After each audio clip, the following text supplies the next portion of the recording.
Anonymous, اس کے بعد اسکیپٹک agnostic. السلام علیکم مفتی صاحب۔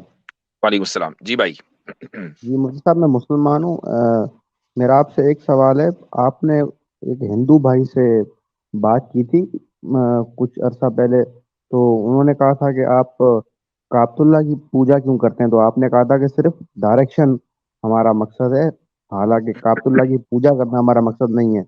تو یہ ویڈیو میں نے اپنے اسٹیٹس پر لگائی تو کافی دوستوں نے یہ سوال پوچھا کہ اگر کعبے کی پوجا نہیں کرتے تو پھر کعبے کی اتنی عزت کیوں ہے؟ اس کے مطلب غلاف کو چوما جا رہا ہوتا ہے، کعبے کو چوما جا رہا ہوتا ہے، اور ہجر اسود عزت کو کرنا، چوما جا رہا عزت کرنے کا ہوتا ہے تو مطلب پوجا کرنا تو نہیں ہوتا نا۔ عزت ہم اپنے والدین کی کرتے ہیں، والدین کے احترام میں ہم ان کی پیشانی کا بوسہ لیتے ہیں، تو اس کا مطلب یہ تو نہیں ہے کہ ہم اپنے والدین کی عبادت کر رہے ہیں۔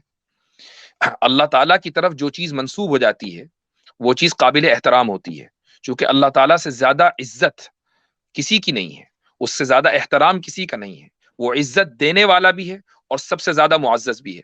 تو جو چیز اس کی ہے، جس چیز کا انتساب اس کی طرف ہو گیا، تو پھر اس کا احترام بھی اسی درجے ہوگا۔ اسی لیے ان چیزوں کو اللہ نہیں کہا جاتا، ان کو شعائر اللہ کہا جاتا ہے۔ کعبہ اللہ نہیں ہے، کعبہ معبود نہیں ہے، کعبہ شعائر اللہ ہے، میں سے ہے، اللہ کا کے شعاروں میں سے ایک شعار ہے، اور جتنے بھی شعائر ہیں ان کا احترام ہوتا ہے۔ کیا ہم مسجد کا احترام نہیں کرتے؟ مسجد شعائر کا کے اوپر تو یہ اعتراض نہیں کرتے ہندو حضرات کہ آپ مسجد کی پوجا کیوں کر رہے ہو، ہم تو احترام مسجد کا بھی کرتے ہیں۔ نہیں، یہ شعائر کا کیا مطلب ہوتا ہے؟ یہ شعار کو آپ کہہ لیں نشانیوں میں سے ایک نشانی، سمبلز سمبلز کہہ لیں۔ کہہ لیں، ہاں سمبلز کہہ لیں، نشانی کہہ لیں۔ تو یہ اللہ تعالیٰ کی نشانیوں میں سے جتنی مساجد ہیں، مسجدوں کے مینار ہیں، یہ سارے کے سارے شعار ہیں اللہ تعالیٰ کے، یہ سب اللہ کی نشانیاں ہیں۔ مسجد دیکھ کے پتہ چلتا ہے کہ یہاں اللہ کا نام لیا جاتا ہے۔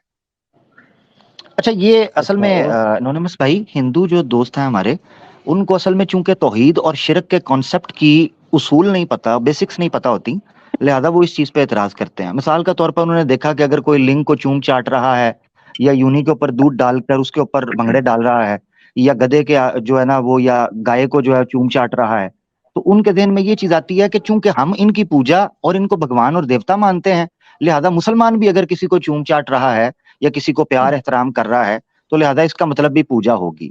بھائی، انسان بلی کے بچوں کو بھی پیار کرتے ہیں، میں نے دیکھا ایک بندے نے پرندہ پالا ہوا تھا، وہ اس سے بھی پیار کر رہا ہے۔ محبت کا اظہار اور ہے، پوجا پاٹ اور ہے۔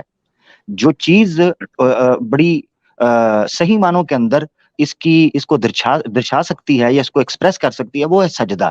سجدہ ایکسٹریم وہ عبادت کا پوسٹر تھا جس کو اللہ کے رسول پاک صلی اللہ علیہ وسلم نے منع فرما دیا کہ اللہ کے علاوہ یہ کسی کو نہیں ہو سکتا۔ تو اس کے علاوہ آپ کے ذہن کے اندر کسی کے سامنے محبت کرنا، کسی سے چاہت کا اظہار کرنا، یہ ڈیپینڈ کرتا ہے کہ آپ اس کی پوجا کر رہے ہیں یا آپ اس کا ادب اور احترام کرتے ہیں یا آپ اس کا تقدس کرتے ہیں۔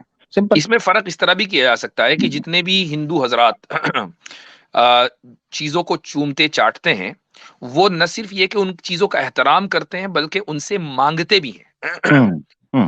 اچھا، مسلمان اگر کعبے کا احترام کر رہا ہے اور اس کے پردے کو چوم رہا ہے تو اس کے پردے یا کعبے سے کبھی نہیں مانگے گا، مانگے گا وہ اللہ ہی سے۔ اس کا مطلب یہ ہے کہ کعبے کو چومنا یہ اس کا احترام میں ہے، اس کی عبادت میں نہیں ہے۔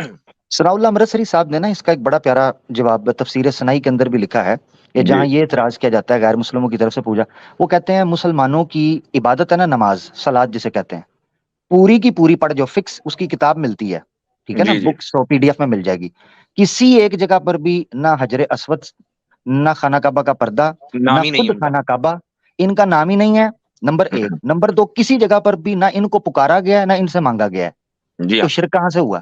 صحیح، فَلْيَعْبُدُوا رَبَّ هَذَا الْبَيْتِ، اس جی ہاں، گھر کے رب کی عبادت ہوگی۔ بہت بہتر ہے۔ ٹھیک ہے جی انانیمس صاحب، جزاکم اللہ۔